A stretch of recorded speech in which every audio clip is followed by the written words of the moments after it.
and welcome to this week's project. Something slightly different for you this week. I'm in somebody else's workshop. This is Jim, a really good friend of mine, and he's from Cromarty Woodturning. I'm going to put all the links to Jim's social media and everything so that you can go away and have a look at his stuff.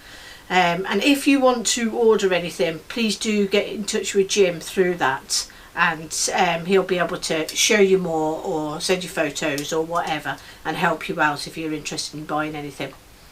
So today, Jim, you're going to be showing me a few bits and pieces in the shop. I'm going to show you how to make two of the lamps that I make. One's a fairly plain, straightforward striped lamp, and the other one is what I refer to as a textured lamp, but I'll go into the details of that as we go through the project. It'll be easier that way. Yeah, perfect. I've not seen anybody else do any of this stuff, although Jim says to me that there is some stuff out there. So what you're going to be seeing today is something totally different. Jim is an exceptional wood turner, so it's a good lesson for me anyway, because as you all know, I need a helping hand in that direction. So anyway, I hope you enjoy this video, and thanks very much for coming along today. Okay, this is the first project that Jim is going to show us how he does today. This is an amazing design on this, and it just looks absolutely stunning. I'm going to get some close-up pictures for you at the end of these so that you can see them. But Jim's going to go through this one for us first. Okay, for this project, not a lot involved. I have a disc of wood here and just a small billet of wood. So I'm now going to go down and drill a hole in the centre of the base to mount it on the lathe.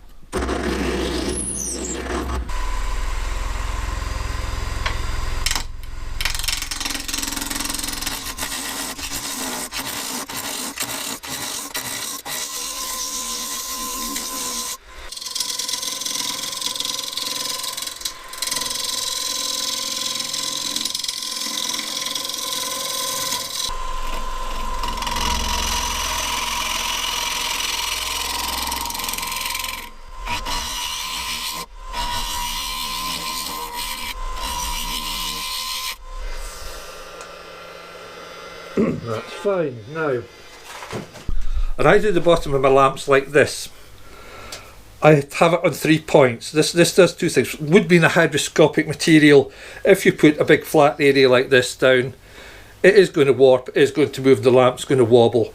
So I put mine up on the 3 feet on a tripod, and they're absolutely solid. They never move. I'm also going to cut a recess to remount it in the chuck, which also allows me to put in a cable clamp when I'm wiring it, because in the UK the wiring regs require that you actually have a cable clamp on your wire so that nobody can actually pull the wire out when it's live.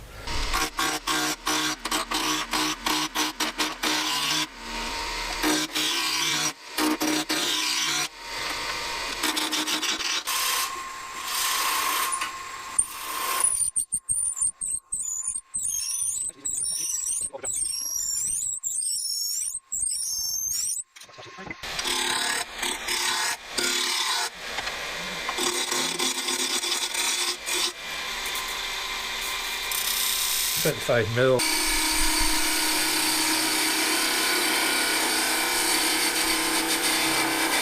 and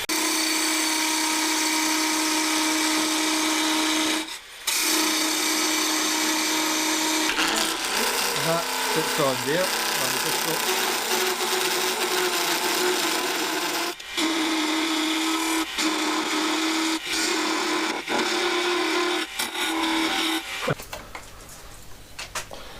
Now we're just going to get this reasonably flat so that I've got a flat surface to glue the other piece to. So we have two flat mating surfaces. That's all I want out of this.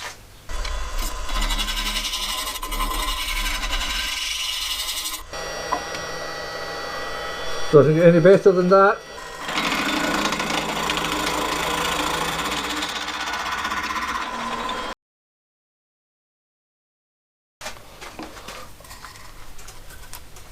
There we go. That comes off there, and that's just going to be left to dry. This is a blue Peter bit, one I made earlier. Yeah, absolutely.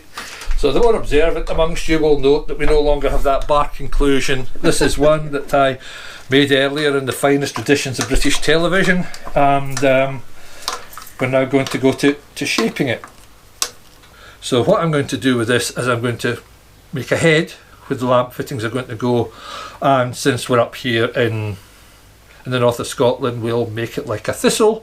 I'm going to have a shoulder. I'm going to just bring it down to a waist here, nice and narrow, and I'm going to flare it out across the base here and just leave an edge here, something about, I don't know, about 6 or 8 millimeters there. So from when it comes off the shoulder here, this is going to be one continuous series of curves right down to the bottom. That's the idea. We'll see what happens.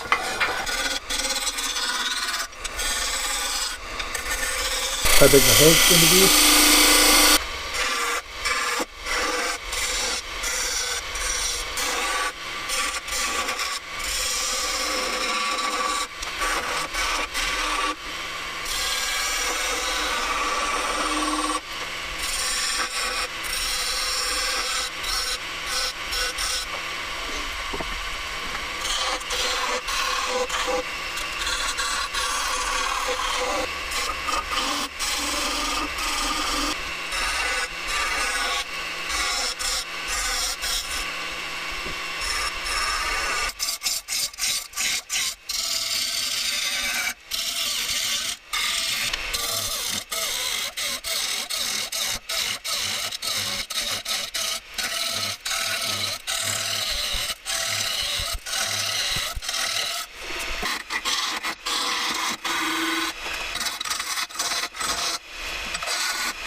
Quite nice there. Gosh, it looks beautiful.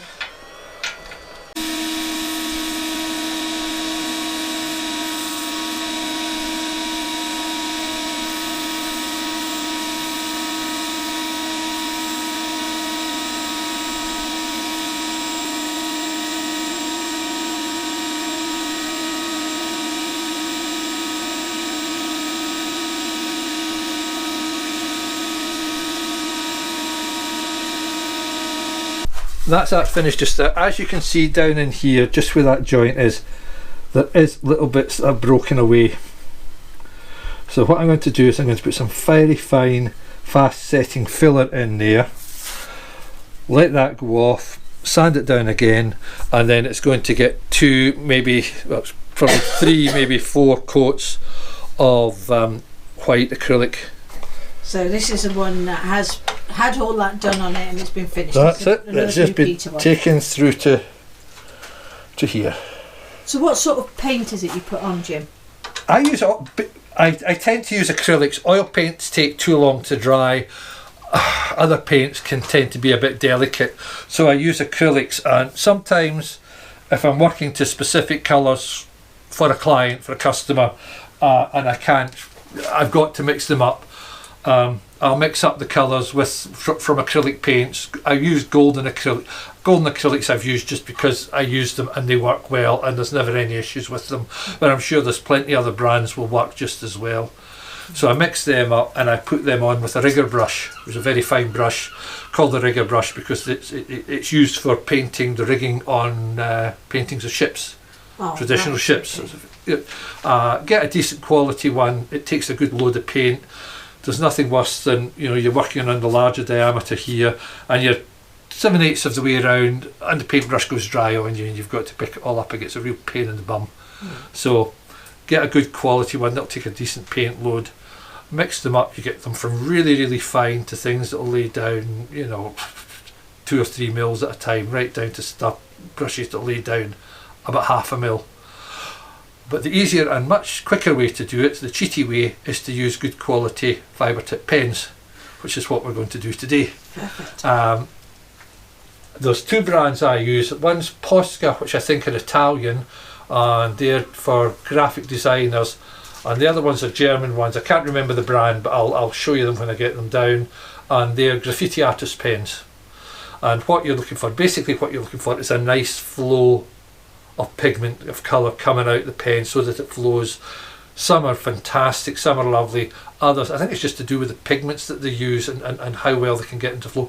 Others tend to be a wee bit scratchy, draggy, and you just got to be careful. But you just use them and you get used to them.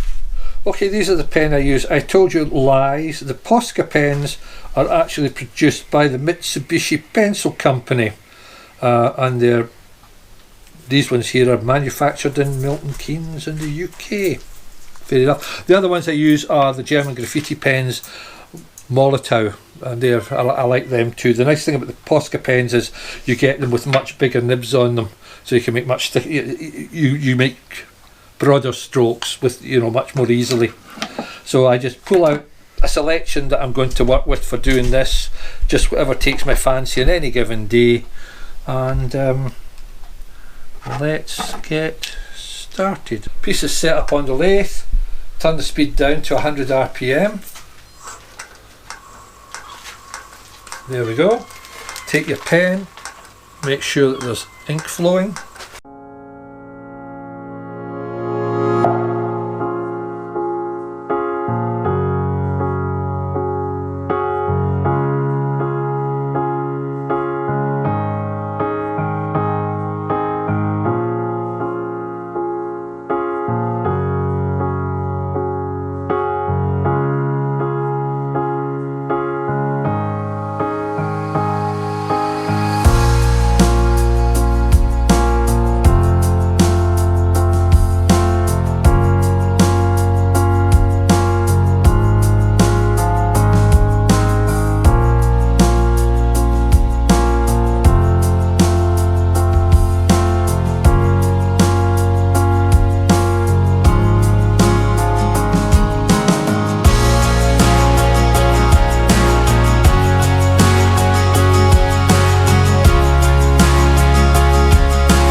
These are what I make up for the feet. They're just 2 little wheels put in a bit of dowel.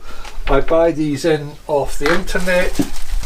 They're 200 or 300 at a time. I just buy in 200 or 300. They come in like this, bags like this. Oh, they're nice now. I open up the hole slightly to take a slightly bigger dowel. I put 2 onto a single dowel, and that's what I use for making up the. Nice, that's a neat idea. For making up the feet. It just saves a lot of hassle and a lot of messing about. There's some I've made earlier. Some super glue. Let's just check that these holes are all the right size. I'm sure they are. Yep, they are absolutely fine.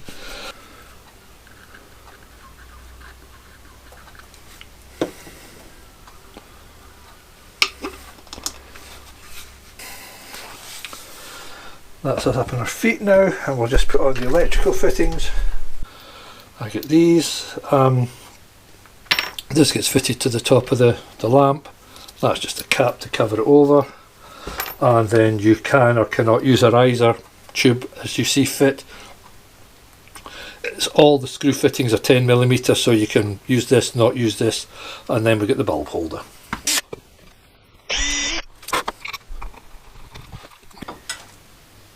Anyway, I hope you enjoyed this video today. Thanks very much, Jim, and there will be another video coming of a different project again. So I shall put some pictures up of this after. Please feel free to like, put a comment, share it amongst your friends, So hope you enjoyed, and thank you very much for watching. Thank you and goodbye. Perfect. It's just going to finish with that.